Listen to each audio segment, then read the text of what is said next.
So we are talking today about commissioning difficult things, commissioning that what we had called the impossible, the improbable. And I think commissioning is obviously very much at the heart of the Foundation's practice, but also at the heart of the practice of the artists and curators that sit with me on this panel tonight.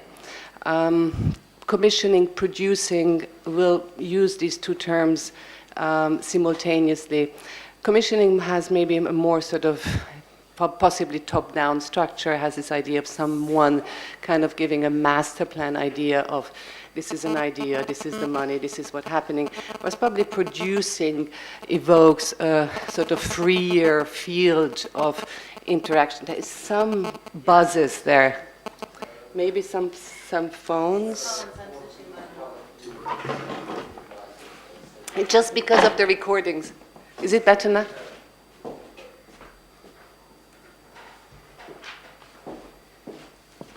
Is the interruption coming up from over there? Maybe it's the BlackBerry. Mine is off. Put it in flight mode. Oh, thank you. I knew someone had not turned his phone off. I was absolutely sure about that. Okay, sorry. That's me. Okay.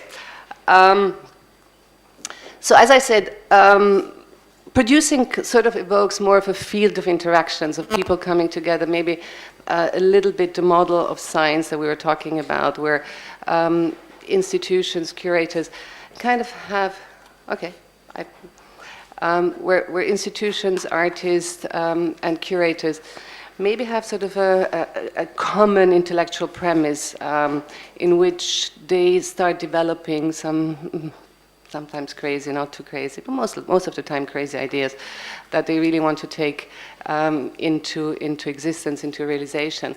And the whole process, the whole story of that kind of nurturing that idea of assembling sort of the forces and powers to make it happen is in itself a sort of fascinating aspect of our practices, because it obviously is full of tricks and difficulties and questions, and there's never a method, there's never a system that leads us to sort of a given result, thank God. And I think in addition to this idea of the open field, I would like to throw in something that, at least in my curatorial experience, has been one of the probably most important developments of the past 10 years, and that is sort of the whole issue of place and the site. Not specifically in the sense of site specificity, but maybe in the sense of place that I would say when we first started out, what we call today curatorial practice, when we first started out working as curators, everything was very hegemonically organized. There was very sort of Western focused, Western centered. There was a very clear canon of what you do, what you don't do, and how an exhibition is kind of put together.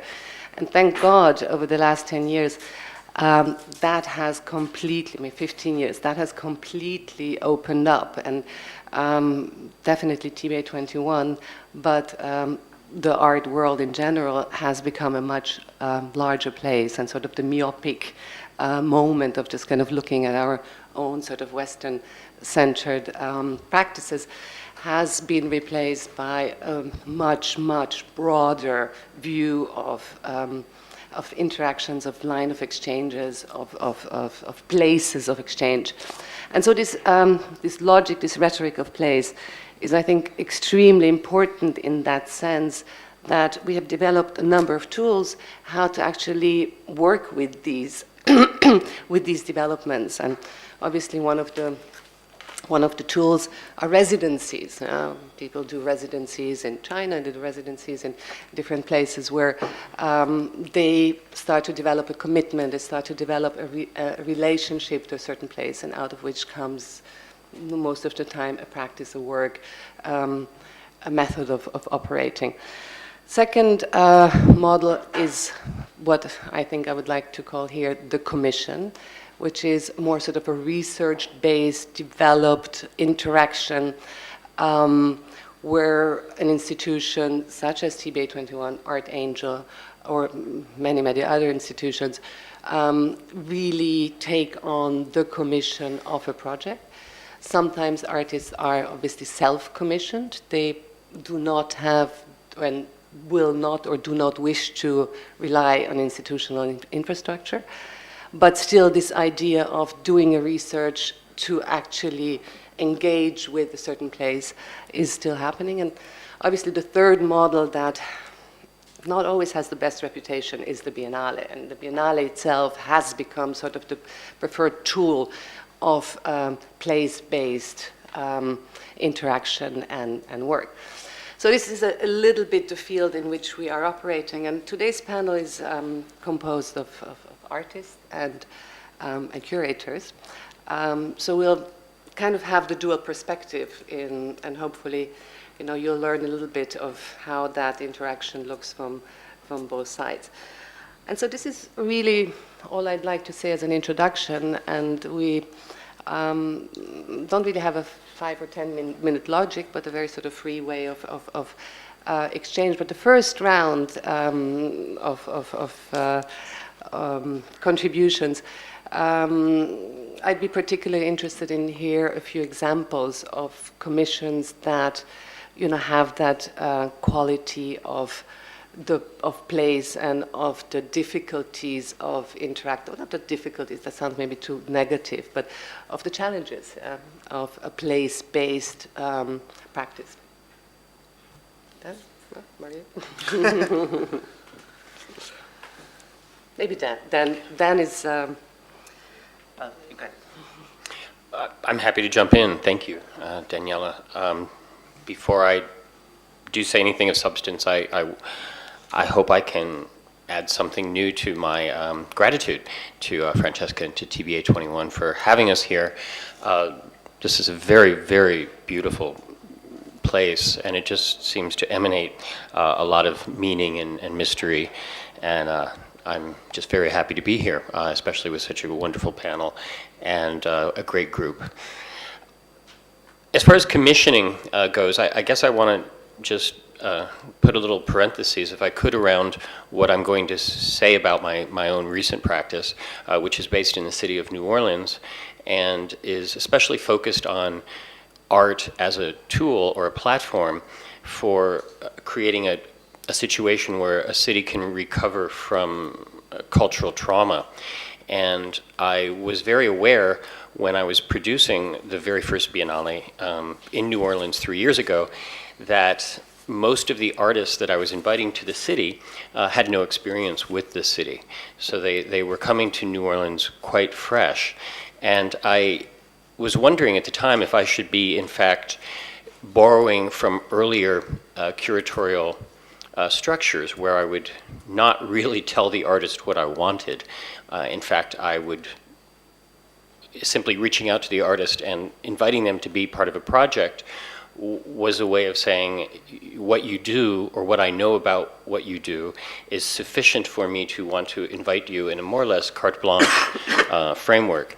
And in New Orleans, because of the fact that the city was still very deeply traumatized, even as late as 2007 into early 2008, what this meant was to sort of provide a medium of exchange between artists coming from around the world and this city that had not really had any meaningful contemporary art experiences for some generations.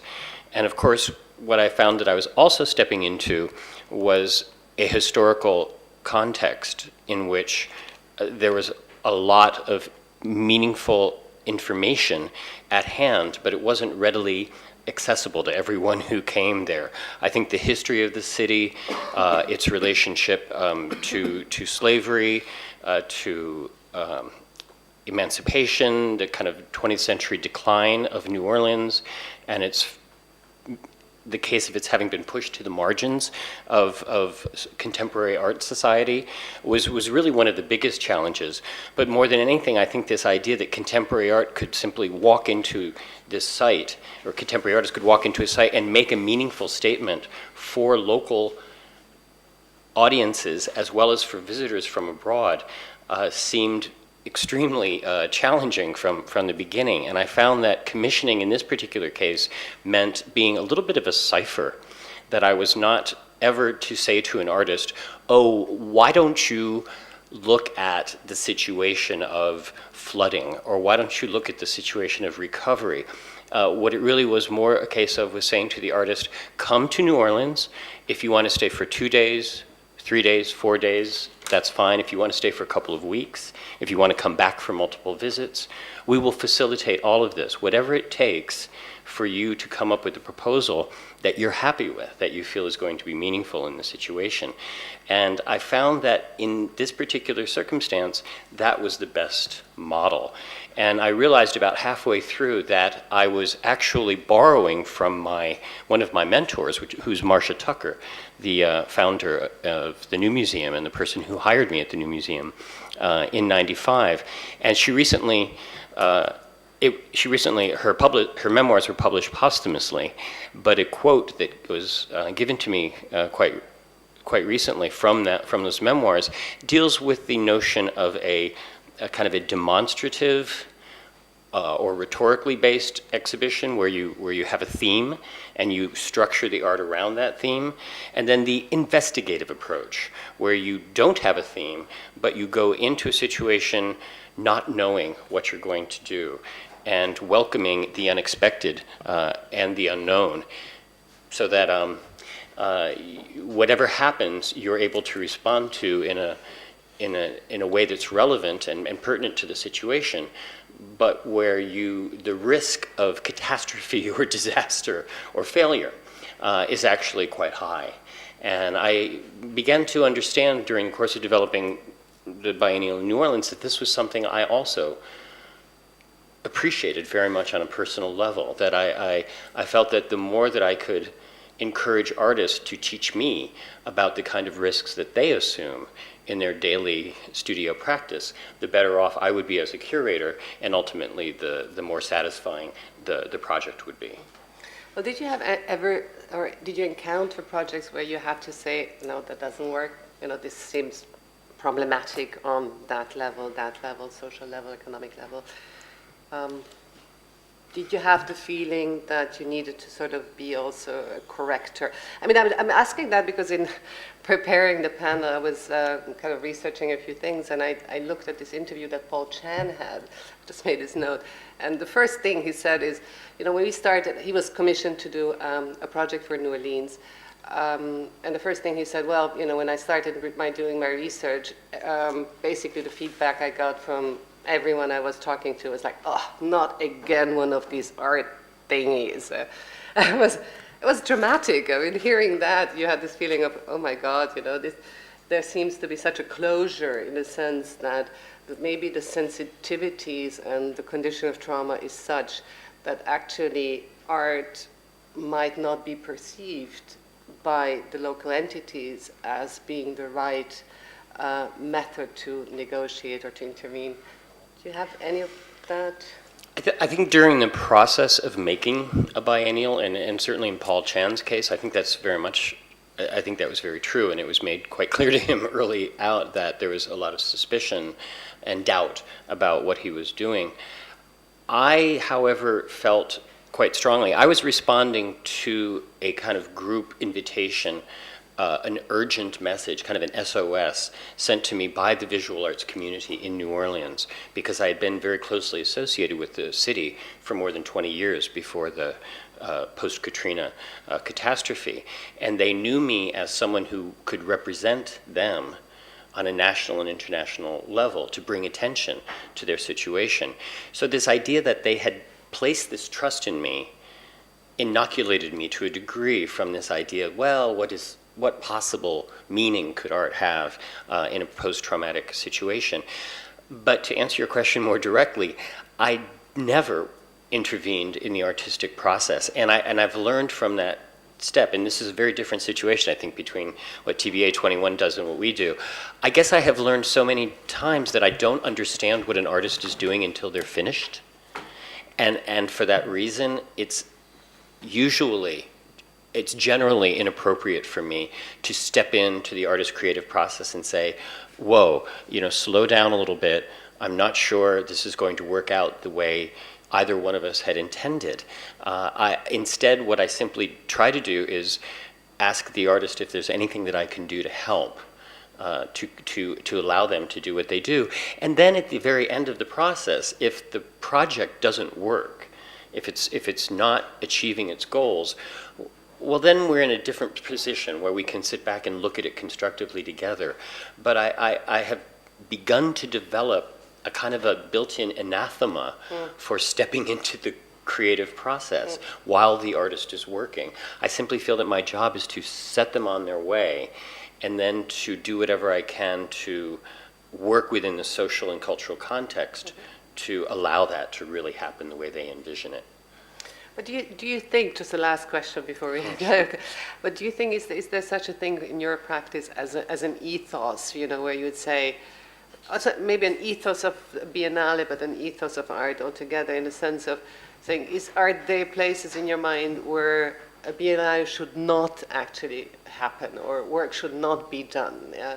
Maybe in the sense of Adorno, this kind of, you can only speak when there is a certain readiness to speak about, and because sort of traumatic conditions or great pain and turmoil is still so. Or in another example, that the conflictual parties are still so, as in the case we were talking of Palestine, Ramallah Biennale, and so on, where immediately whatever you do is being politicized extremely, and the artist becomes sort of an agent who is like either for or against, or has to have. How do you feel about these questions? I think that everything we do should be politicized, actually. I believe that to work as a curator and an activist in a social framework is to be an activist. And if you're an activist, you're stepping into the political arena, whether you identify it that way or not. I think that again, to harken back to New Orleans just for a moment, the role of aesthetics and beauty, if we can just narrow it down a little bit, in a post-traumatic situation is very little understood, even by professionals in the field. I was quite surprised to understand that in New Orleans, the invasion of, black-clad archetypes wandering the streets of Tremé or the lower Ninth Ward looking for artworks was in fact going to translate to locals as something quite wonderful, where all these people that seem to be experts on the subject of beauty were saying to people in New Orleans, you have such a beautiful city. And very often, New Orleanians would simply burst into tears when they heard that, because the one thing they had forgotten, or that had not been they hadn't been reminded of after Katrina, was how exquisitely beautiful and romantic the city of New Orleans is and continues to be. So I would say that rather than avoiding situations where there is trauma or politics or other kinds of tension or stress, I think that it's really the only situations to avoid is where art or biennial seems arbitrary. If I look at a city like Denver, Colorado, where they say, well, our next step for cultural, to position ourselves competitively as a cosmopolitan center is to create our own Biennale, that's when I would say, maybe you should be thinking of another model instead. So if there's no need, if there's no crisis, then I think that perhaps art doesn't have such an important place. It's really where the need becomes so acute and deeply felt that I think that we all have a certain obligation to do what we can to make the situation, if not better, at least clearer and more manageable. Well, thank you. Thank you. Mario. Hi. Well, I'm Mario. Thanks for inviting me. I think it's for me it's it's very important. I was really happy to come here because not only because this is great to talk about these issues, but also because I think it's very important because I've been asking myself a lot until what degree we have to exhibit and show what we actually do. I think and it's a very long process that I've been I think it's been in my work for some time, and lately more and more I've been sort of ended up thinking that the more private discussions are and the more private process are more interesting and probably have more potential afterwards. I still don't think that art will change anything in any immediate way, and I have little hope of that. And I think my only hope is that a more sort of closer relationship to people will be more meaningful to me and to the others, and eventually that will have a larger potential in a different way. So it's very interesting to it's a great luxury to be able to do this here. And with that, I would like to introduce a project that I've been working on, which is very much related to that thought, and it has to do with an interest that I've had in a specific history of another artist, which is Alighiero Boetti, and the history that he had in Afghanistan. He went to Afghanistan in the early 70s, and he set up a hotel there very arbitrarily, or very he never really defined if it was a part of his work or not, but he happened to be there for 6-7 years. The hotel was open for 6-7 years, and like 5 years ago or so, I was living in the US, and I think somehow I figured that my interest in the hotel and sort of a very specific impotence of saying something about what was happening there, I think I figured out, I started to do a project and sort of trying to say something about Afghanistan being invaded by the US and the NATO forces and whatever. And so that sort of political interest and my own personal interest in the Boetti story sort of continued for a long time, and have ended up being a number of outputs throughout these years. First, I was very interested in, I guess I have to tell a little bit the story just to end up with more questions than I have answers. But anyway, I've made a number of projects. One of the most concrete ones was to made a piece around the fact that I sort of figured out the way to found the place where the hotel was, which was believed to be destroyed for many years. And all this, I was trying to do it from far away, and this was a very personal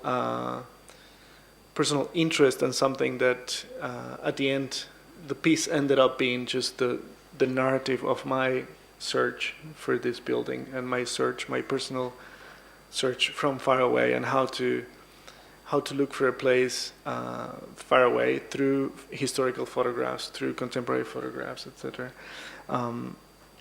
That ended up being a piece, and eventually I was commissioned to continue the project, and I was able to go to Afghanistan and actually go and look at the place, and eventually ended up renting it for some time, which is what I'm working now, and it's what keeps me questioning a lot of things. But we have rented the building that once hosted the hotel of Alighiero Boetti in Kabul, and we sort of, to me, it seems that it's a very complicated issue on from one side, personally trying to go and sort of experience that sort of longing of looking for this thing for many years, and trying to figure out what happened there and what can you actually get out of looking at the building, which most of the time is disappointing. And on the other side, what to do with this thing, and what to do in terms of being such a hard context, or such a heavyweight context, and what does that mean to do? Sorry? Boetti, you're talking about. Yeah, it's a. Tell us quickly who he is and why. Yeah, he's an Italian artist. Very early on in the 60s was associated with Arte Povera in Italy, and eventually he started doing. He was related to arte povera, and then also some people have tried to connect him to conceptual art and a different type of conceptual art. He was very interested in mathematics and relationship with numbers and words and stuff like that, and eventually ended up having a very specific personal story, I think, outside arte povera, and he himself detached from that story, and he worked until '94, and he made a lot of works in Afghanistan, and he made a lot of works in embroidery, which is the work that is more known of him, and it was made in Afghanistan. So, does that work? And the relationship to the building? He set up a hotel at some point in the early '70s. He went there, and I think he was amazed by the society, and he was probably doing drugs there, and started setting up some kind of work process with the people who embroider his works. So he ended up setting up a house in the form of a hotel, and it was a public hotel. So he had a partner in Afghanistan who ran the hotel while he was away. He will spend 3 or 4 months a year there, and both working and running the hotel. And when he was gone, somebody else ran the hotel. His partner ran the hotel for him. So I was really interested in sort of looking at this story of him and figuring out what could be meaningful for me in that sense. So in that triangulation, if you want, between artist, curator, and audience, how do you think about the audience when you think about a work like that? I mean, are you concerned with the question who will come and visit the work, or how will it be received locally, in your very specific engagement in Afghanistan? Yeah, well, I have to say that the sort of the second iteration of this, which is the fact that me going there and looking at the building and now renting it to do something with it, it's part of Documenta. It's a commission process in a way, and I don't really have specific answers. I think, and that's why I started saying that, because what I said at the beginning, which is the fact that more and more I think that the work, whatever gesture I do as a work of art, doesn't really become the most visible part of the work. And I think at the end of the day, it's more the narrative of what I could tell, or the sort of the thoughts or reactions to what I already did and what happened there and what was the experience. Is the narrative of that experience which actually is shown at the end. I think at the end of the day, I'm interested in the fact that Afghanistan is such it's a very complicated context. On the other side, I don't really have a hope of making this in such a public way. There's nothing. I think throughout these months, I think I figure out that the less that I do is more interesting. And so far, I'm trying to.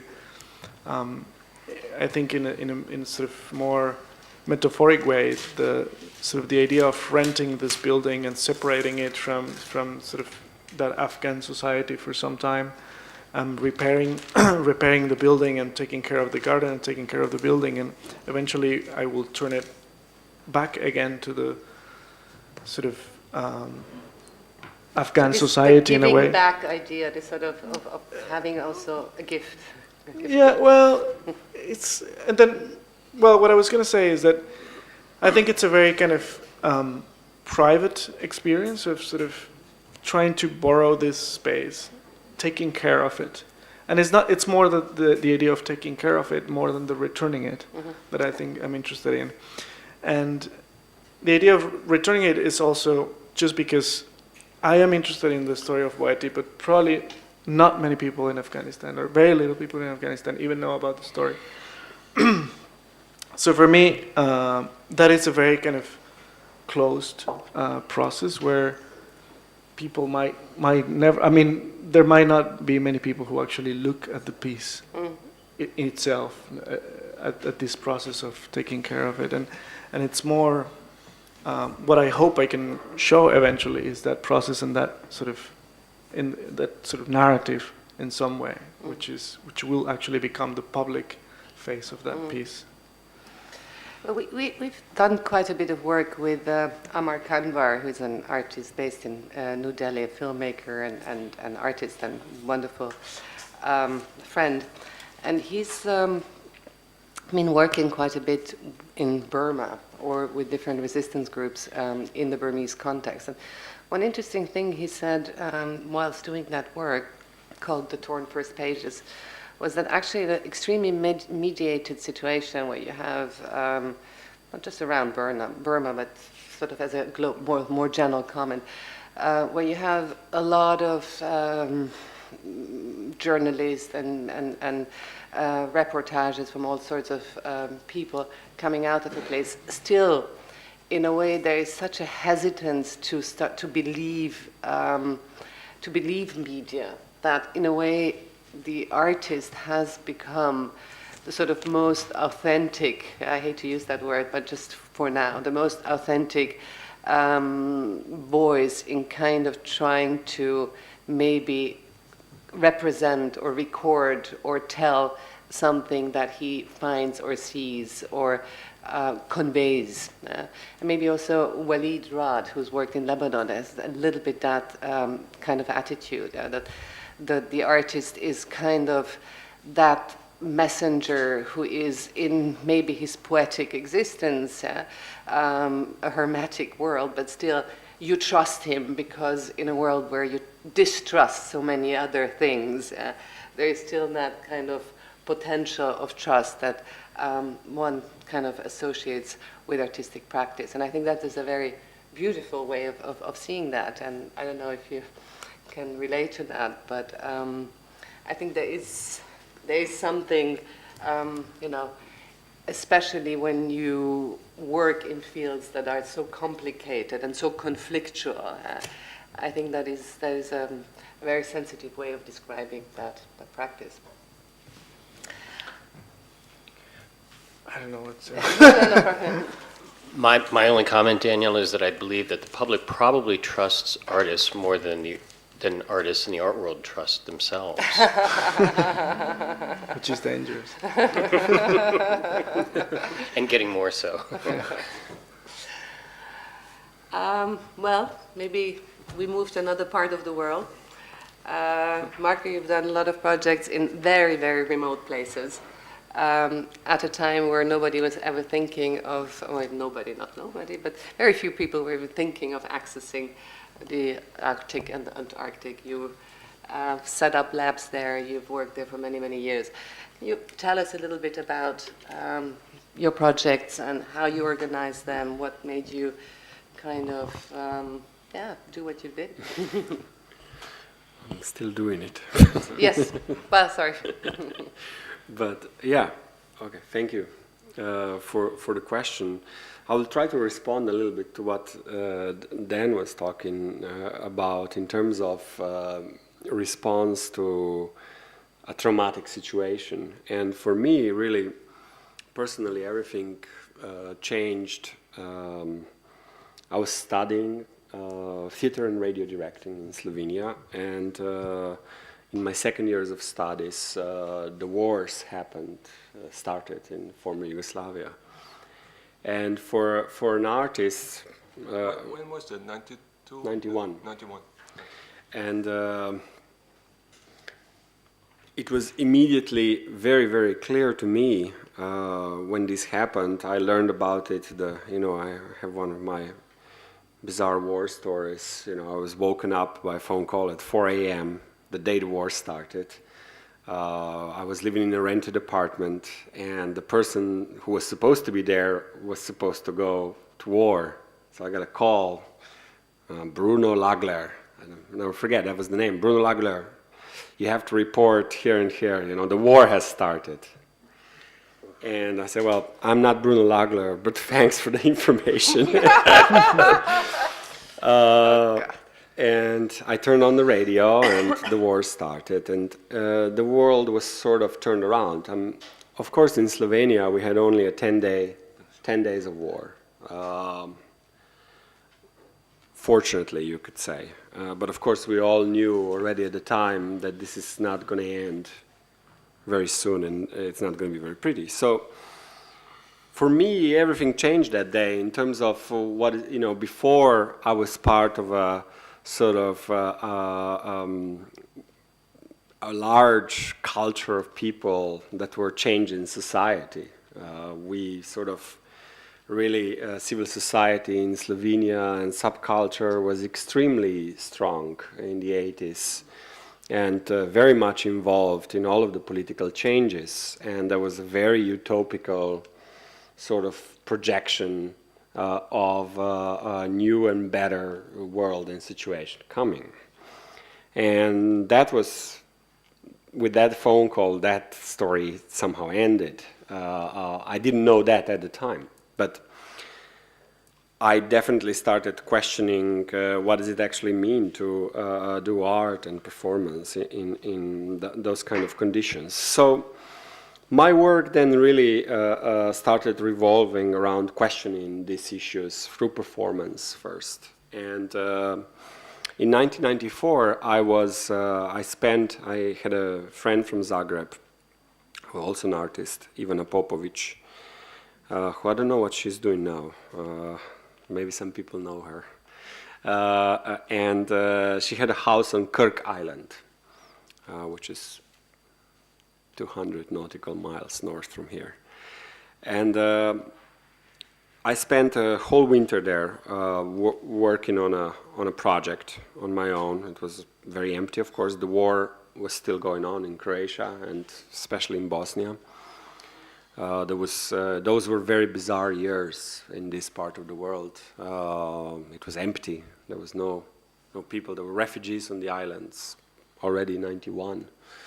Especially in the northern part of the Adriatic, but also here in Brač and Hvar and so on. So the whole society was in total upheaval, and there was a very, very strong feeling of powerlessness among the arts community, those of us who talked to each other. I mean, we had friends who disappeared, we had friends who went to war, we had friends who died in the war. So it was a very, very fundamental change of everything we knew and all the structures we sort of, took for granted. And actually, in 1993, by a complete set of coincidences, Yusuf Hadžifejđević, Slaven Toil, and myself, we ended up in all of the places in Helsinki, where a curator there organized a festival of performance from Yugoslavia. And Slaven and Maria did their performance, which was directly connected to, of course, what was going on in Dubrovnik. And I did my performance work there, which was also a response to what was going on at the time in our country. And Yusuf did his performance at the time. I don't know if people know about Yusuf Hadžifejđević's practice, but at the time he was eating. That was his performances. Since there was shortage of food, so his performances were food-based eating performances. That's what Yusuf was doing, gaining a lot of weight. And in the process, yeah. I mean, he had food in his hotel room too. It was sort of performance/life. I mean, I came to his room in the morning and he opened the drawer and there was eggs in the drawer, like cooked eggs. So, we sort of course, then talked to each other. You know, we had that connection. Everybody was traumatized and experienced in a different kind of way. And when I was on Kirk, we started talking about, we were conceiving actually a long duration piece on a part on Kirk, in nature. It was supposed to be a 7-day performance where people would come, performers and visitors, and live together under the sky. and survive in a very, very remote area of the island, which is completely barren. It's actually, we discovered it by chance when we went to a walk near Baška, and there was a sign, and the sign said, literally, put na mjesec, way to the moon. It was a sign, way to the moon. So that's very interesting. What is this place? And we walked. It's a very long sort of walk, and we came up to this completely barren, beautiful landscape because of the winds from Velebit. And all of the northern islands have this kind of landscape on their eastern side. So we started working on this piece, and when we were there on the moon, on Mjesec, there was a completely beautiful blue sky. All you could see in those years were flights, usually relief flights going to Zagreb from the military airports in Italy, and you could see fighter jets too, always in a pair, you know, doing the no-fly zone over Bosnia. And that was it. There was no passenger traffic in those years. The skies were empty over Yugoslavia. And we were there and we heard thunder, you know, rumble like thunder, but there was no clouds, no nothing. It was a beautiful blue sky day. And we realized that it's probably explosions that we're hearing, which are coming from very far away. What the wind was bringing the sound of those. And we went home and turned on the radio. And in those years, of course, it was total imitation of life situation. You turned on the radio, you changed the channel. You had Croatian radio. On one side, you had the Italian radios, which probably here you can receive them too on FM. So it's crazy stuff from Italy, right? All of the sort of Eastern Adriatic shore radio stations. With their music, as if nothing is going on in the world. And then you had Serbian sort of nationalistic radio from the occupied or, you know, the self-proclaimed areas in Croatia with their military songs and so on. And we turned on the radio to see what's going on, and there was a big, the battles around Bihać has started then. And we heard this offensive, that's what we did. The war sort of came to us for sound. And again, this was sort of a very transformative experience for me, and another one, right? And that's when I started thinking that our response should not be just, you know, this kind of utopical survival type of situation in a safe place, but I started conceiving this idea of building an armored stage for our performances, a stage which has all of the technological systems to survive in a war zone. It can move around and can sort of serve other purposes in the guise of a sort of an art project. And that's how the idea of Macrolab was born.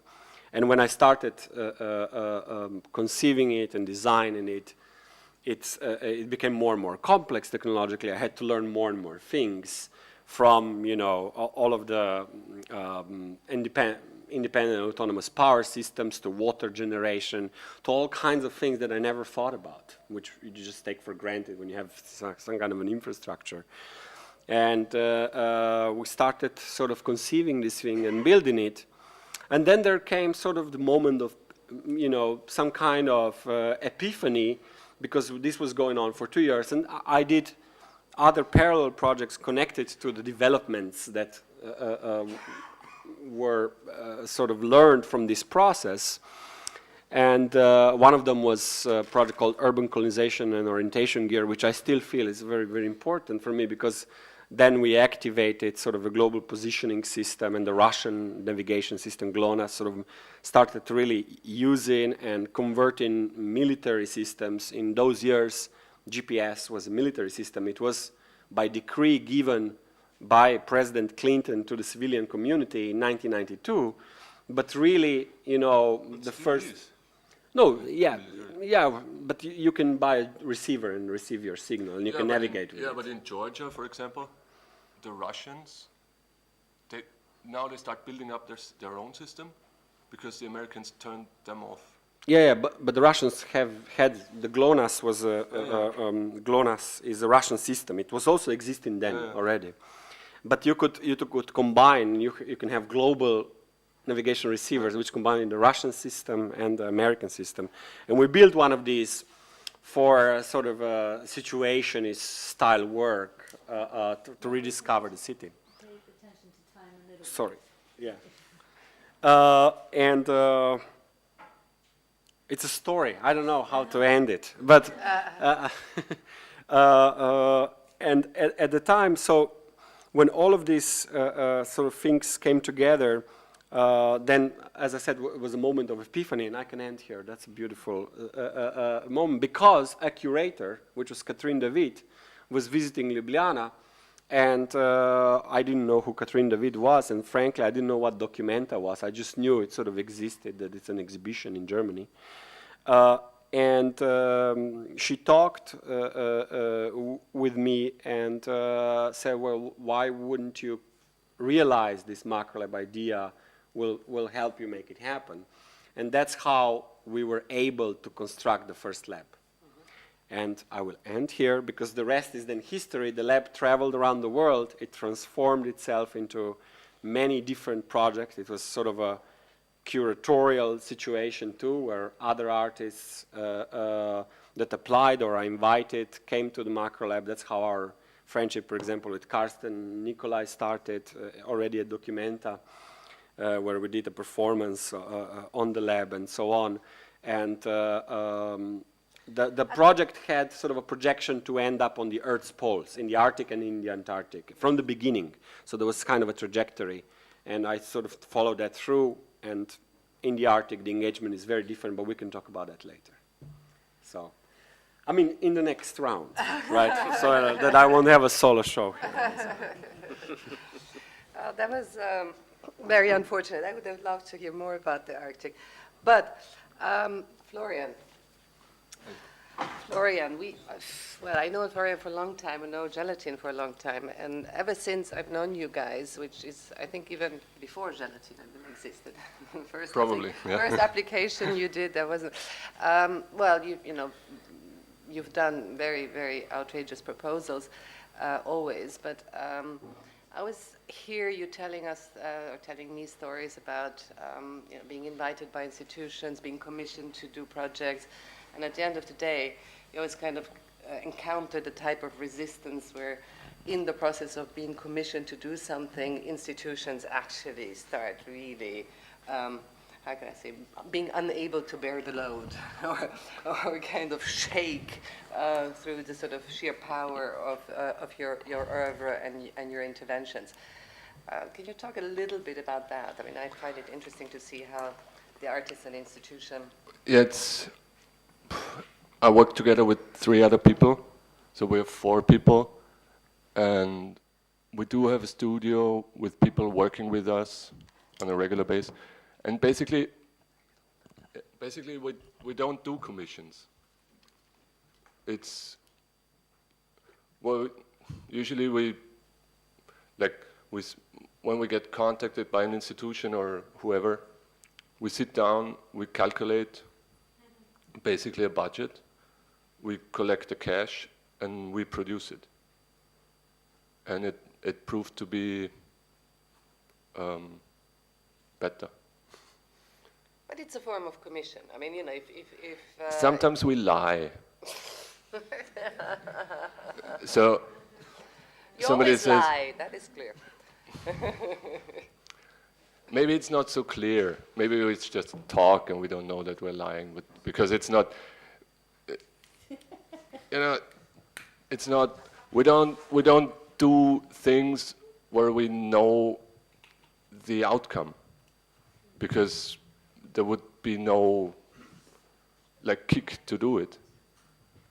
If you know the end, why do it? Mm-hmm. The thought is enough. But it's more, we produce more and more basically shows or performances or situations involving up to really a lot of people. and also including the audience a lot. So we just provide a situation or provide a stimulation. We produce a stimulation, and then you see what happens over the time with anything, a show or a performance or a. But was it something that you had actually decided artistically, quite from the beginning, to say when we are invited to produce a work, to have an exhibition, we will not have our works that we produce in a studio, whatever, and exhibit there, but we actually will we'll always try to respond to the situation with a specific production that happens in the space? No. We do produce works in the studio, and they travel to shows, and there's some works that are like they function very well. There's some works that they're very, very good for group shows, like some special things, and then there's other things. A lot of people always thought when this term site-specific was popular. I don't know is it anymore? Or yeah, I lost track on this. But a lot of people always thought that it has to do with architecture, like this site-specific work, but it has to do with summer, winter, south, north. It really depends where you are. It really depends who's your audience, what's the temperature, what's the situation at the moment. Like the whole package. It's not important if okay, then you go in the detail and then you see, is it a room, is it inside, outside, then you come to architecture, but that's not so important. You just adapt to it. But the whole package is quite interesting to deal with. Yeah, but again, still, most of the time you develop a project for a specific situation, whether it's site-specific or not, that can be discussed, but it is specific to the environment in which you're operating. It has a certain context. Some of the works have an afterlife. Most of them have an afterlife. Mm-hmm. They're collections. They're people that actually love to kind of maintain the works and keep them up in perpetuity. But these situations that you create are most of the time pretty difficult to negotiate with the institutions because, you bend the rules of what an institutional setting. We don't negotiate. We don't. Yeah? Like basically we don't negotiate. Okay. Because it's really different when you work, maybe it's different when you work alone, that you start the process, nobody is alone, nobody works alone. But when you're an artist and you're like a singular person, you're in this conversational process, maybe with an institution or with a gallerist or with somebody you're producing with. And you come to a point where you say, okay, that's it. That's the whole package. That's where it starts, and that's how far you want to go, and then the end, whoever knows. But as we are four, sometimes it's a very long process. There's shows that we talk about for 2 years until we reach a point where we say, okay, that's it. That's the place, that's the people we want to do it, that's it. And then you can't take it apart anymore. You can't take out some details or do it somewhere else. You can't.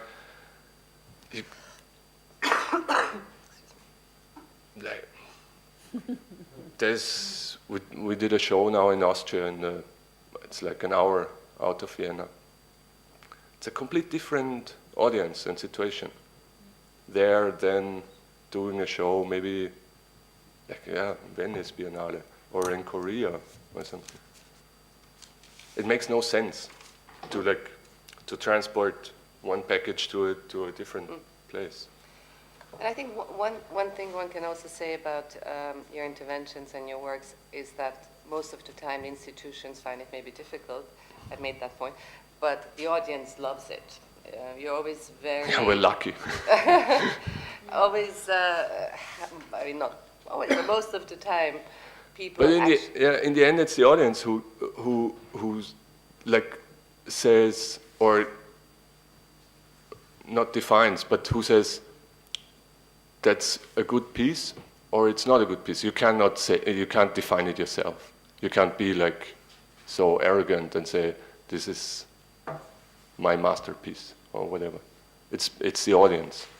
So if I repeat the question that I kind of asked to Mario, kind of in this relationship, audience-institution, for you, it seems clearly that the concern for the audience and creating a piece in a specific situation for an audience is at the very core of your practice. Yeah. Basically, we can't sell cars. We're not, like, I couldn't do anything else. Like, that's what I'm interested in, making art. And also, like, responding to this New Orleans situation. Sometimes, like, where you get in troubles with institution is that sometimes there is people who have this thing in mind that it's a biennial or a show or a project or something is good for society or a city or something. But we're not, like, we don't go out there to support the real estate developer. We want to make art, and that's it. We don't want to, like, make a city a better place to live. I don't care. Okay. And that's also one thing which is like globalizing or globalized shows, that a lot of artists, you travel all over the world, and you go to places and you make a show to, I don't know, support the society or support the situation. Then you go back home and the place where you lived, nothing changed. Because you're always busy in, supporting New Orleans or, I don't know, a biennial in wherever. Ramallah, and all these things. But the place your society, like your neighborhood,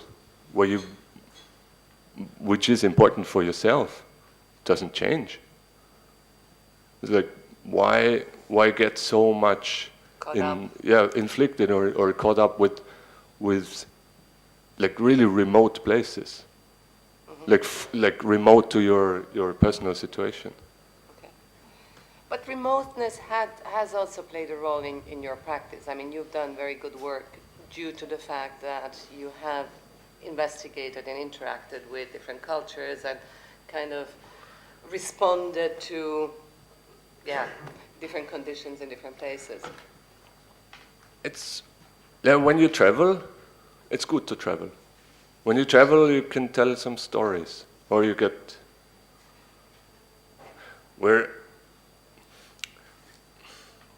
when we are together, the four of us, and we go, like, going to Korea or going to New Orleans to do a show there and or different places is a fantastic situation for us, because there's no, you're cut off your daily routine. And when it's like in this practice of four people working together, we're completely like cut off. It's just the four of us. It's really an island, a moving island. There's no phone calls. You don't have to go, like go to the bank and pay something, or it's just sleep, eat, and work. And it's a good situation. Well, thank you, Florian. I don't know where you guys are. It seems that there is a bit of a tiredness in the space, but we're ready to have another round. It's just really up to you. Maybe in between shortly. Questions. Any questions? Right. We're here for you. I'd like to sort of make, there's a couple of points. One thing about commissioning is that I think it reflects the old word of patronage in the medieval and in the Renaissance times, where and it lies very much more now today in contemporary art culture in the private institutions than it is in the public ones, because obviously biennales depend on our sort of Art Angel and us and various other fundraisers for the projects that are developed for the biennales for funding. And I think that providing content to biennales is a very strong and important role that I think we've taken on, and I know other people have as well. But I really fail to see why museums haven't understood that, because originally the museums would have had their own commissioning budgets, and these have all been slashed over the last 10 or 15 years because of the economic constraints on the museums. And I find it very unfortunate that museums don't create they have acquisition committees and they have acquisition budgets, but they don't have commissioning budgets so much anymore. And I think I'm very happy that we often get asked to do projects connected to Documento or various biennales as a foundation. But I always find that there's a certain remoteness from those once they're already developed for that biennale, and then just to be asked to come in and do the funding part of it. And so I think probably because we have our own commissioning philosophy or policy, and we like to have projects that are more research-based, I think they tell a bigger story. I think if one gets invited to support a project in New Orleans that is a bit of, in the way you described your curatorial work, sort of art for art's sake, sort of allowing carte blanche to an artist and just letting them get along with it and facilitating it until it comes to its fruition at the end, and you either like it or you don't. Because we all respectfully try and stay out of that creative process, and we're basically there to facilitate it, I understand that.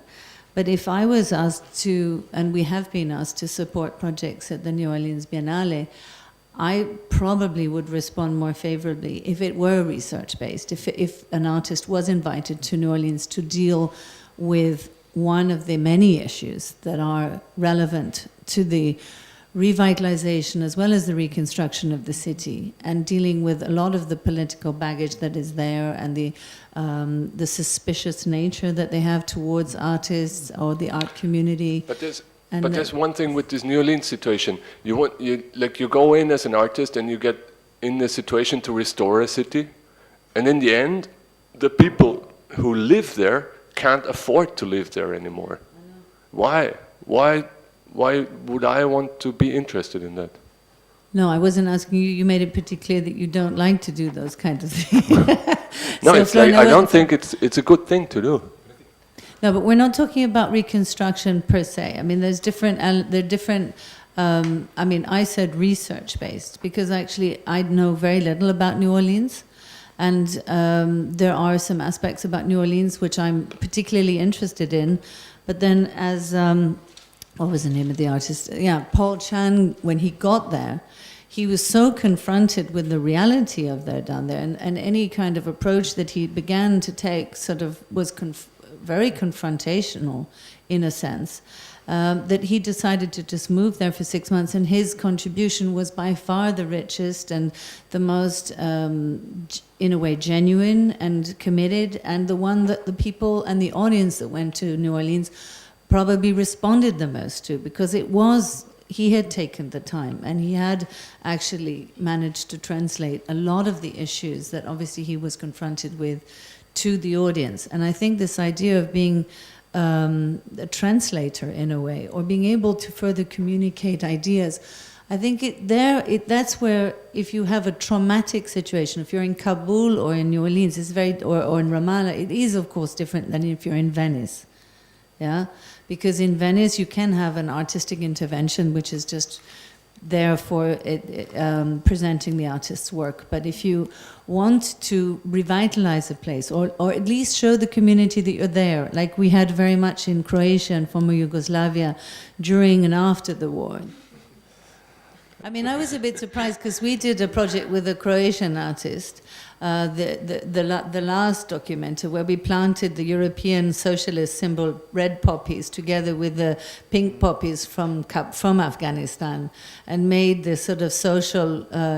It was called the Poppy Fields, from Sanja Vekovic. And we planted the whole front part, and we had actually addressed this issue of Europe and Kabul and what was going on in Afghanistan. So I found it very strange that she kind of brought up this relationship between these two places again 4 years later. But yeah, I mean, I can tell my story of why I sort of accepted doing that. I mean, I cannot really talk for Caroline, but I think for her, it's also been a very sort of, I think it was, I mean, at the beginning, the conversation started as a very open thing and saying like, well, what about if we continue? I mean, at some point she proposed to me that if we could continue what I had done already before in the research of Poetis Hotel. But I think I've heard that story of the K something, and it seems totally stupid. But I think also for her, the way she talked about it and the way that I've seen her gone through stages is it's been a very sort of open process of saying like, what about if we do this, and that has sort of developed in a number of arguments. I was telling Daniela that the one that I was more interested in is the fact that she's been from the beginning sort of looking at the early stages of Documenta and how that became a sort of a process of recovery in terms of why it was done after the war, etc. And she's been trying to sort of look at the situation in Kabul in that sense, and in what sense art gestures there could or not sort of start that discussion, or at least I think, and that's the part that I'm more interested in, at least to sort of change how that place is seen from abroad. I think one of the sort of more interesting things for me is the fact that actually to go to Kabul is very difficult. So it's a process that is a quite internal process. Whatever happens there is very, very much hardly going to be seen by anybody outside that context. So I'm really interested in that sort of that translation of saying like, well, it's a little bit like correspondents who will do something that will reflect a different Afghanistan that is not what we see, which is true. I mean, it's very clear that when anybody can imagine that when you go there, it's clearly not the image of what you have because of the media. So, but yeah, I think it's a very open process. Well, we have in the collection a very interesting piece that was done by Marino Gonier on Afghanistan, and owning that piece and seeing it many times, it definitely has helped me understand a little teeny part of Afghanistan without going there. And the fact that a woman artist did this now about 8 years ago. You mentioned the American invasion of Kabul, so maybe you can sort of go a little bit further into that and see, does that come through in this work that you're working on now for Documenta? No, I mean, there was a very sort of beginning of the process. I think it was it was a moment that I was living in, that I was in the US and sort of trying to figure out what to say, or in what way I could say something about this, and even asking myself what I'm able to say or not. In the last piece is a big question. It's really not clear what's going to happen. But I think, I mean, that was made, I don't know, 6 years ago or something. And I think throughout the time I've sort of come to the conclusion of that the fact that I'm more interested in not talking about that situation and not talking about military and people there. I think that's overly said, and it's actually overly present. And I think I'm more interested in sort of reflecting the daily life of people and what happens when you go there and really sort of try to live there, even for a specific for a short amount of time. It's just you just have a real normal life, and that's what I'm more interested in. So it is a very complicated thing, and when you talk to artists there, even for them, I think they have exactly the opposite thinking than me, but in a way it's very much related, because they are trying to get out of that system, because they know that if they do work related to Afghanistan is what they are expected to do, and is what it's very present in their lives. But at the same time, they're also sort of having the same fight and saying like, I want to go out, but it's almost impossible to try to do work that is otherwise. Yeah, So but I'm happy to sort of sorry, the create that situation space. was similar. Like, for instance, if you took Cuba, for decades, every visiting curator that visited Cuba for the Cuba Biennale took up the revolution banner to the point where it was total overkill.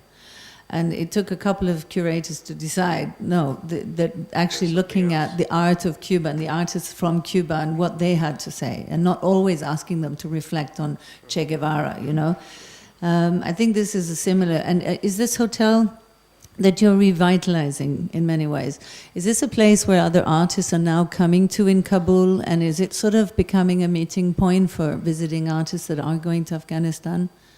No, Is that what you want to achieve? I think there's a number of activities that they're, I mean, more from the sort of curatorial perspective, they're trying to bring people also to do workshops and I think they're trying to put to start a magazine there, a sort of culture magazine and stuff like that. But I mean, they might use the building. It's very complicated now because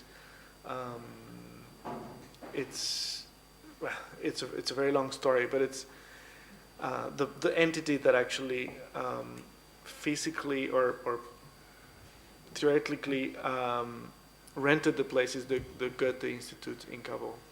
And it's very complicated to use. Basically, the building that was the hotel, it's an unsafe building according to European standards. So it's really, I mean, the more that we work, the more that space sort of gets pulled away from everything, from society, from, you know, like everything that comes from abroad. This building keeps sort of going away from it.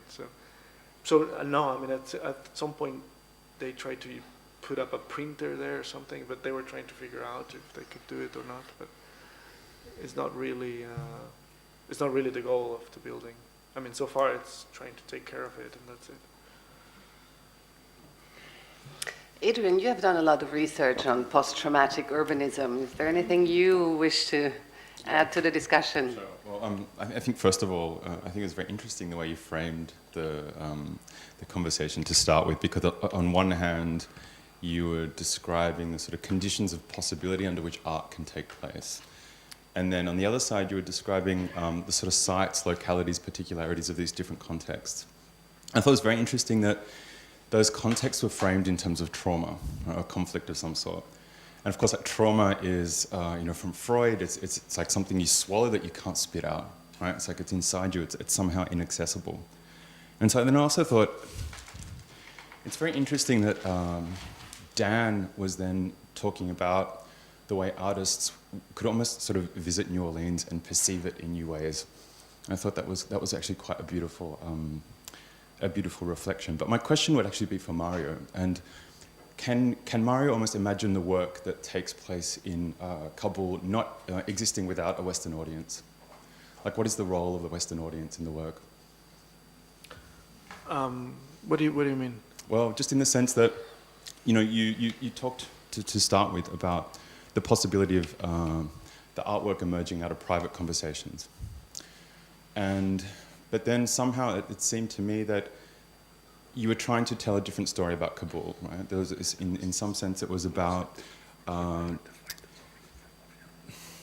redescribing a kind of stereotypical view of what's happening in Afghanistan, but back to a Western audience. And I was actually wondering, does the work need or require that dimension, or can it simply just exist as this, sort of structuring of care for this important place in the city? Like, to what extent is it directed back out towards the Western audience in Castle, for the documenter? To what extent, does it need even to survive that dimension of the work? Yeah, I mean, I think it's a big conversation in that sense. I mean, I think on one side, I have to say that whenever I do something, I do it for a very, very specific amount of people, that it's the people that I actually have an actual conversation with, which are my friends, family, whatever. And yes, it is a big question, and I think not much of that work is going to be shown in Kabul. I mean, I'm really sort of trying to I think in accordance with the curator, sort of figuring out the way to use a structure like documented to make things possible, but not necessarily to bring them back to the Western audience. I think, and that's why also I'm sort of trying to make a distinction between what sort of an artistic gesture is and what is actually what is seen, or what becomes the afterward thought, and that's what is actually shown. And that's for sure, that sort of second step of it is for sure made in sort of Western language. I mean, it's translated in sort of our world language, let's say. Yeah. Because to me, in a way, there were two responses to the way Daniela set up the question to begin with. And, the first response, well, if trauma is an event that you somehow can't directly access, right? But all you have is kind of evidence, right? And so maybe the artist in New Orleans is a kind of forensic artist. They're kind of sifting. They see the city in a new way, and they can pull out the evidence of what happened and represent it. And I think that certainly has a kind of value. But then also, I really enjoyed this idea somehow of the way these small-scale conversations would be another way of forming a sort of possibility for artwork to take place. Something that was more intimate, that was somehow decoupled from like the circuits of the art world. Because in the background of, I think, the entire conversation, for me, would be, and I think this is what Francesca was sort of referring to, was, well, if it is research, right, then research is always about, in some way, addressing a question, right? So that the value of the work that you do somehow feeds back into the situation in some way. And I think this is really critical. So speaking as an architect, always the work that we do, I mean, it's not really about expression, it's really about addressing a question in some way, and then the sort of systems that you can put in place to collaborate, to address a question, so that you do literally contribute in some way back to the conditions you're working in. And I think one of the ethical things that I'm always very aware of is that there is a kind of industry around these post-traumatic situations, with sort of like lots of non-state actors and all these things working. And so we always need to be quite aware of, why we're doing it. I mean, it's kind of a simple question, but actually what is it for? Where does it feed back into? And I think if it is just about a kind of, well, I was going to say individual artistic expression, it can get into kind of risky territory, because sometimes there is the accusation that you're mining the situation for value in some way for your work. And I think this is a very serious danger. Well, I think if I can dive in, I think that it's especially pertinent when you're talking about a situation like New Orleans. Francesca brought up Havana, and I don't know if many people here are aware of it, but historically there's been a very significant triangle of relationships between Havana, Port-au-Prince, and New Orleans. Right up until the Cuban Revolution, people would regularly get on a boat and go to Havana for the weekend. And of course, the revolution in Haiti was what finally triggered the uprising of slaves in the South, and really transformed the face of racial relations in the United States. But I think that in dealing with a city like New Orleans, I think we have to separate things out a little bit, because there's the trauma that happened with Katrina, which we all know, which was a failure it's not a natural disaster, it was a failure of the government on every level, the failure to build and stabilize the levee system, and the failure to respond to the disaster after it happened. So, after Katrina, New Orleans lost about 20% of its population. But I think it's really important to point out, if I may, I think it's really important to point out that about 80% of the city's population was lost during the 20th century, along with about 75% of its wealth. So New Orleans has been in a situation of almost constant trauma ever since the Civil War, and certainly the Civil Rights Movement unleashed another level of trauma. I think what's also, I now live in New Orleans, so I think the question of research is very intimate to my own operations. And I think if you talk to people in New Orleans, you'll come to a very clear understanding that as far as they're concerned, the city is doomed. it will not exist 50 years from now. So any question about speculating in real estate and getting people to, getting the city to a point where the residents can no longer afford to live there, that's absolutely preposterous. When in fact it's going to happen is that one day the city will simply not be there anymore. And everyone who lives in New Orleans lives constantly with this awareness and this consciousness that next year could be the big one. Next year could be the wave that wipes everything away. So to talk about trauma, I think you also have to incorporate some kind of a discussion about the impending doom that's just on the horizon in the future, and that the city cannot be protected, and the government will not protect it, even if it could. So you really have a beleaguered population that are off on their own, and they have no one to kind of help them and protect them. Well, to put an artist in a situation like that, I think, is to create a situation where there are all kinds of cathartic points of contact and relationships that actually can transpire. Yeah, I mean, I think in that role, the role of art is potentially to pose the question, right, in a new way, and I think that's actually an extremely important role. I mean, I think Daniela also referred to Walid Ra. I think maybe one thing that should be pointed out is that, to my mind, speaking as an architect, actually the role of art in these situations is to realize almost that the truth is not truthful enough, right? In events of trauma, that actually sometimes only art can kind of speak to a different sort of truth about what's taking place. Walid's work is a sort of excellent example of that. But I also think Florian was talking briefly about kind of not wanting to support real estate developers. And I mean, I have to say, given the role of artists in gentrification of cities, they are the spearhead of capitalist development in cities. Given the role of the Biennale in contemporary city making, literally, you are participating in these processes. It's only a question of whether you are aware of it as an artist or not. I mean, I think this is a kind of,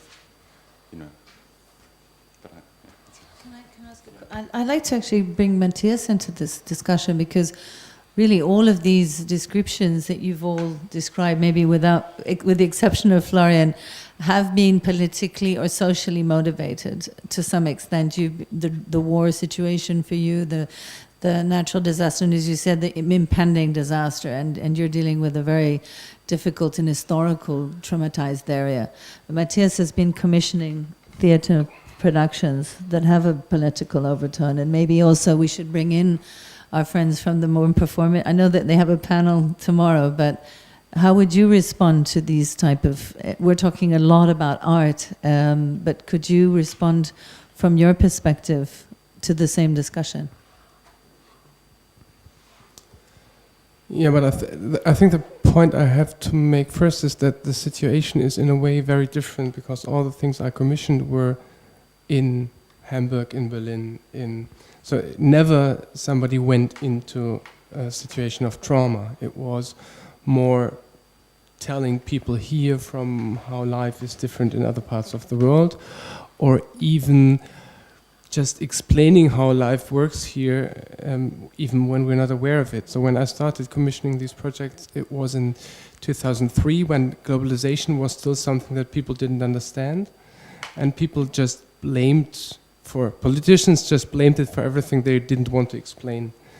So when you then commissioned artists to just explain how the World Trade Organization works, which is not very artistic work, but it was at that time very necessary, then the situation is really different. It gets more pedagogic and more didactic, and it's more about, in the best sense, maybe enlightenment rather than real intervention.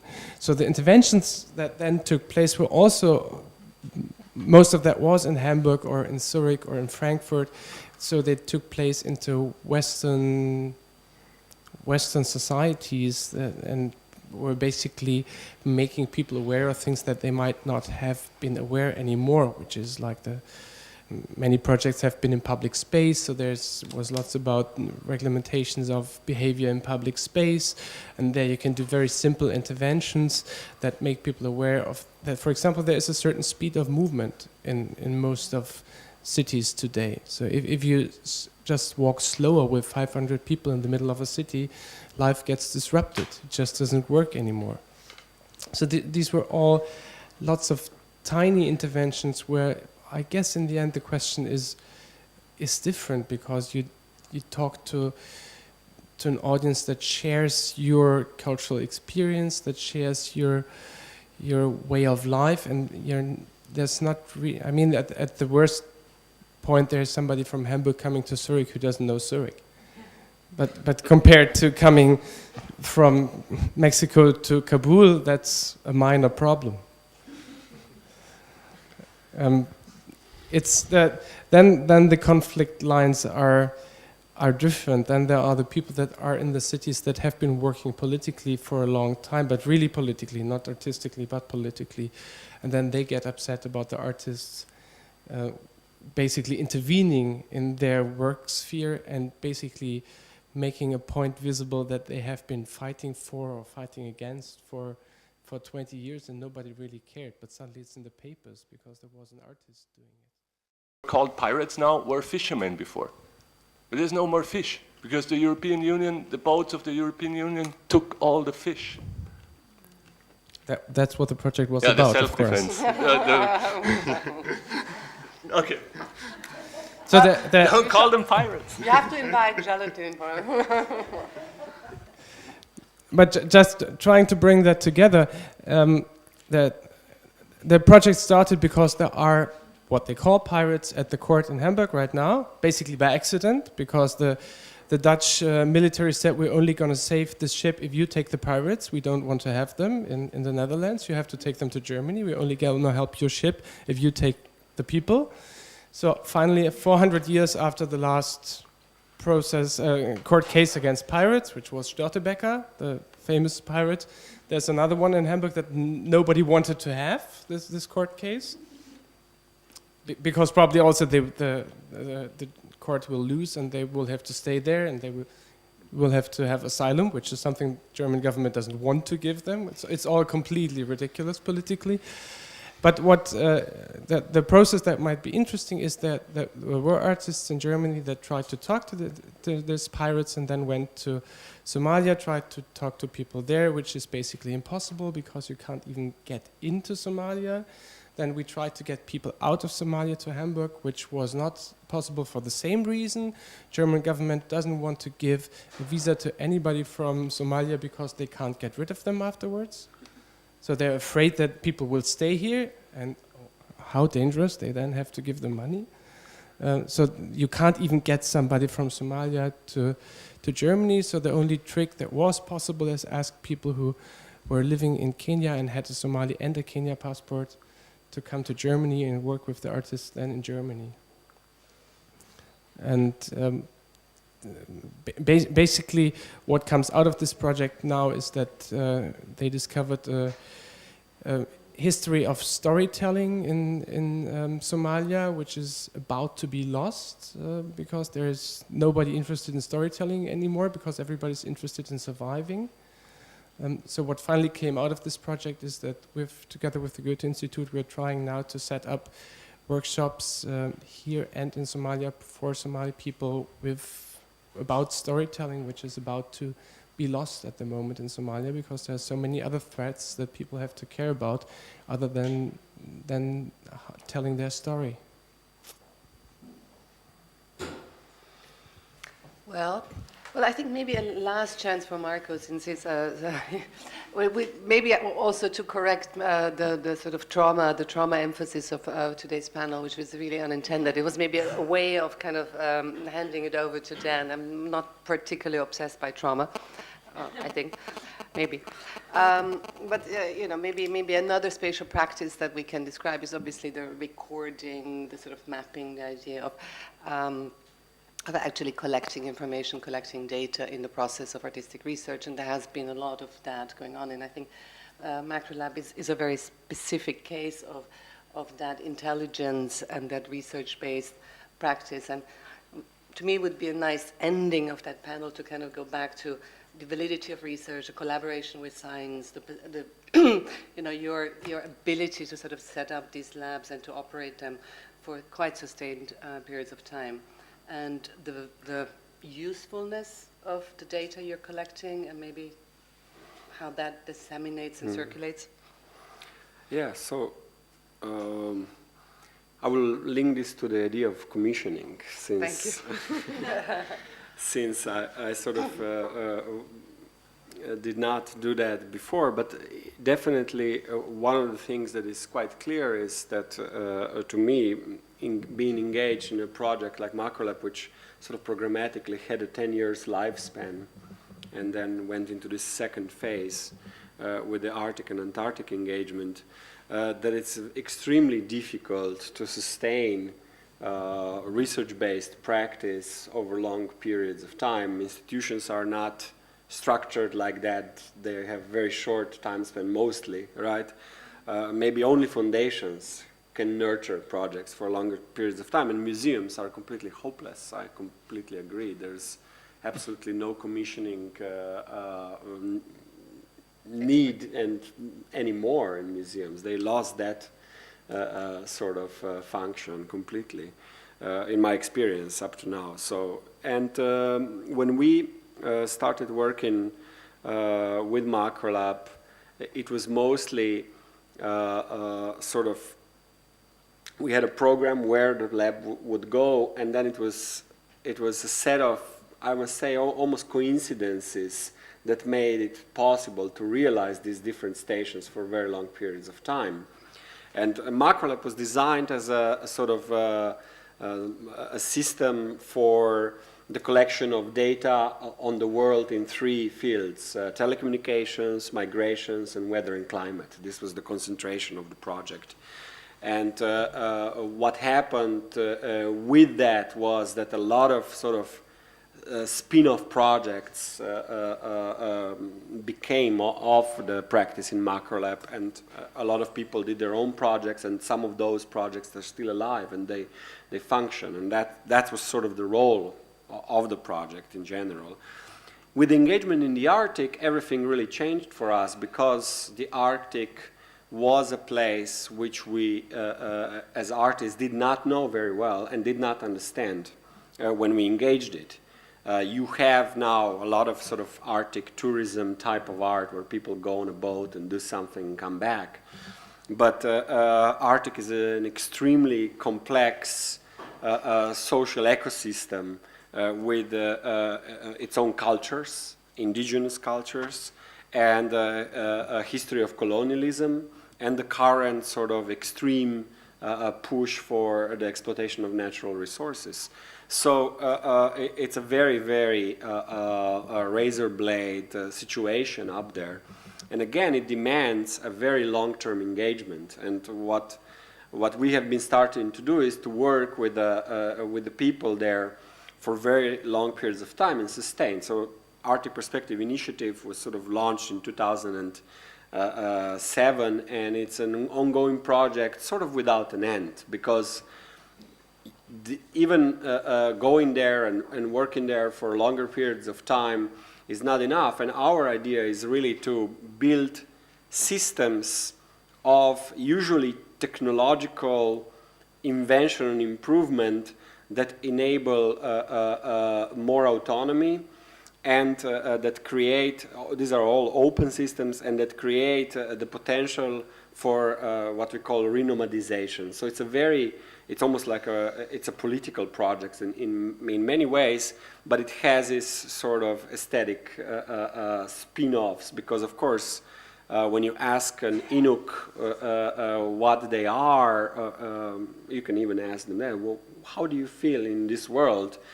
What do you do? And they will say, I'm a hunter, and then I'm an artist. So it's a very good situation to engage with, because everybody understands the value and the role of creativity, of storytelling, and there is quite a beautiful potential for bringing together scientific knowledge with traditional knowledge, and creating a completely sort of different and new paradigm. And that's what we are involved in.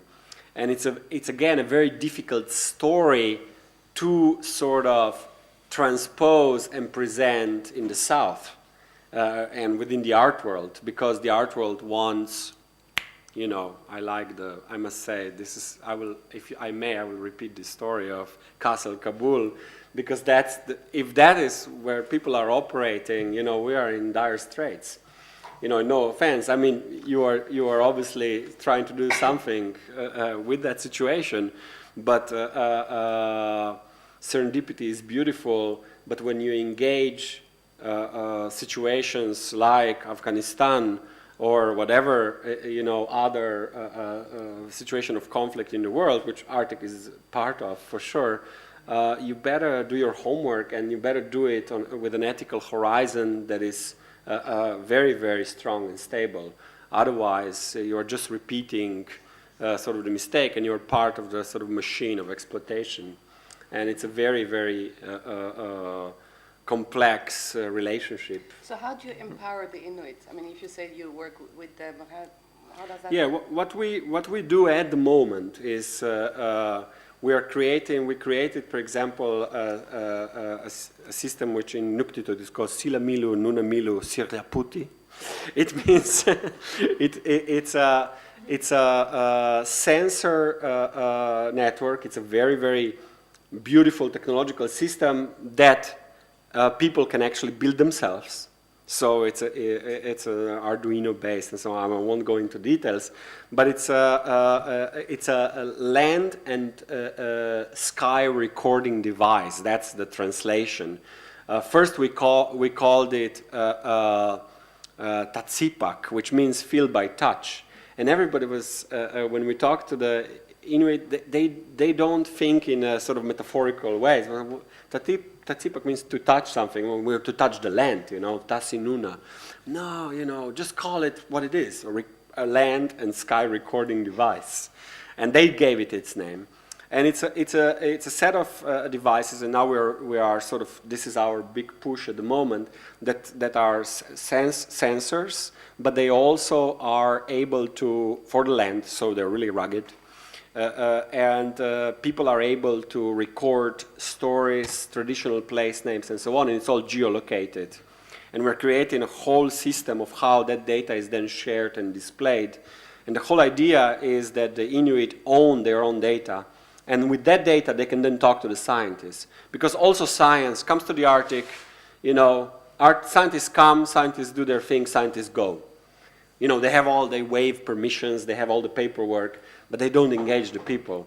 And it's a constant problem whenever sort of we encounter indigenous situations. I mean, it's not only the Arctic, but in the Arctic is all very visible. First of all, you have the area the size of, you know, 1/4 of the world with just 1.5 million people living there. So everything is visible. And every kind of engagement becomes transparent. There's no way to hide behind any kind of metaphorical or you know, structure of any sorts, and that's why this engagement is long term. And we sort of at the moment we're in a phase where we are publishing. For example, we try to publish a book in 5 languages that are used in the Arctic, that it's connected with sort of traditional place names and how to deal with the land and navigation and so on, to bring also the Arctic peoples together and communicate with themselves, because of course, because of distances, that communication is also not happening. So that's what we do at the moment. And you know, the museums and the art world sort of doesn't understand that very much, because of course there is also an aesthetic product that comes out of this, and it's a good one, but the long-term engagement part of the situation is not part of how most of institutions think, because they want to do this, and then they want to do Somalia, and then they want to do something else, right? So the attention span is much shorter. I mean, I think I just wanted to say that it's, again, sort of to come back to this to this idea of this reunion, is the fact that I think it's a question that comes out of all this again. It's like we have to think of where art really happens. You know, does that happen at the Tate Gallery? Does that happen at MoMA? I don't believe so. I don't believe that I participate in that. I believe that art is something that happens among here in places like that with people like this, and in that sense, I think whatever engagement that I do is not. I'm not trying to do work that is not problematic, because that's impossible.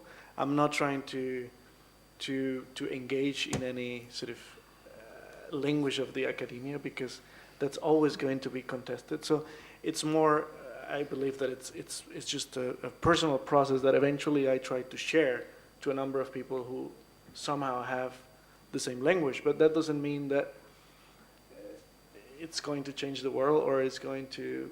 It's just a constant question of saying, like, well, I'm sharing with you that I engaged in this conversation and I went to this place and this is what I brought. But that doesn't mean that I come to not even have the hope or the intention of bringing the truth or anything like that. It's just a personal experience of saying, like, this is what I found. I think that was a very beautiful ending. Thank you very much, Mario. Really, I mean, I think we're all accomplices.